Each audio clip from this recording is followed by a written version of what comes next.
தலைவிரிச்சு ஆடக்கூடிய ஒரு பெரும் நோய் கூட்டம் நம்ம கிட்ட கூடிக்கிட்டே இருக்கிற நான் கம்யூனிகபிள் டிசீஸ்ல சக்கரை வியாதி. கடந்த ஜூன்ல 2023 ஜூன்ல இந்திய மருத்துவ ஆராய்ச்சி நிறுவனம் ICMR ஒரு பெரிய ஆய்வை முடிச்சு அவங்க அறிவிச்சாங்க. 1,17,000 பேர்ல ஆய்ந்து அறிந்து அவர்கள் சொல்லியிருக்காங்க. என்ன சொல்லியிருக்காங்க தெரியுமா? இந்த 1.4 லட்சம் பேரை கிட்டத்தட்ட 8 ஆண்டுகள் தொடர்ந்து ஆராயிறாங்க. 2009 இருந்து 2016 வரைக்கும் 1,17,000 பேரை தொடர்ந்து பார்க்கிறாங்க. பார்த்தவர்கள் ஒரு அறிக்கையை கொடுத்திருக்காங்க. எல்லாருக்கும் தெரிஞ்ச மாதிரி 12-13% சர்க்கரை வியாதி. அது இப்பவும் நாங்க படிக்கும் போது 7-8ன்னாங்க. இப்பவும் 12%, இன்னைக்கும் 12% தான். அது பெரிய மாற்றம் இல்லை. இன்னொரு விஷயத்தை அவர்கள் சொல்லுகிறார்கள். 17 to 20% பேர் என்னைக்கு வேணாலும் சர்க்கரை வியாதியா மாறக்கூடிய தன்மையில இருக்காங்க. ப்ரீ டயபெட்டிக் அப்படின்னு, IGT அப்படிம்பாங்க, இம்பேர்டு குளுக்கோஸ் டாலரன்ஸ்.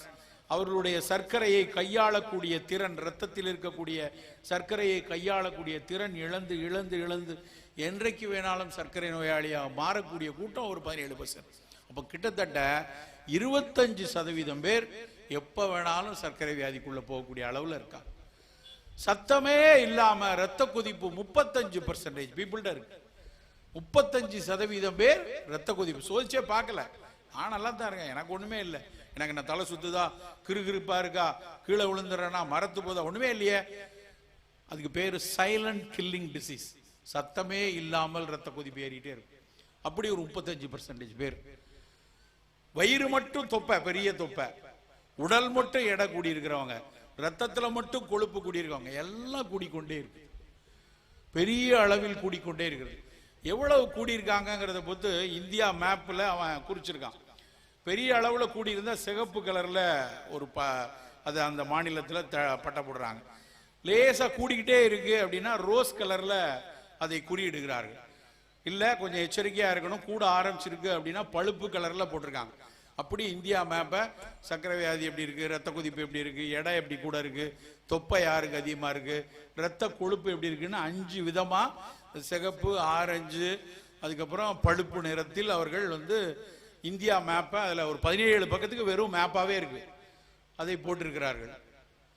நம்மளுடைய மேப்ல தமிழ்நாடு ரத்த கலரியா இருக்கு.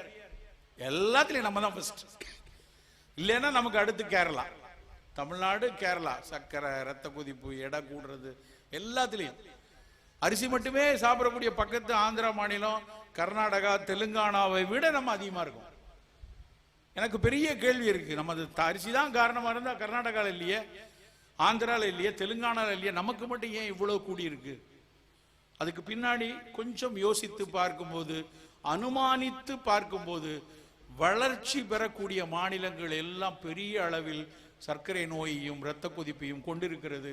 வளர்ச்சி பெறக்கூடிய மாநிலங்கள்ல இருக்கிறவங்கள மன மகிழ்ச்சி அதிகமா இல்லை, ஒரு பெரிய அளவுல ஸ்ட்ரெஸ் இருக்கு, பெரிய அளவுல வாழ்வியல் சிதறல் இருக்கு. இதெல்லாம் சேர்ந்துதான் இதை ரத்த கலரியா சிகப்பா இருக்கு. அப்ப நமக்கு முன்னாடி இருக்கக்கூடிய பெரிய, நாம் ரொம்ப எச்சரிக்கையோடு முன்னெடுப்பு எடுக்க வேண்டிய விஷயம், நம்ம அடுத்த தலைமுறை இந்த சர்க்கரையிலையும் ரத்த கொதிப்புக்குள்ளேயும் போய் சிக்கக்கூடாது.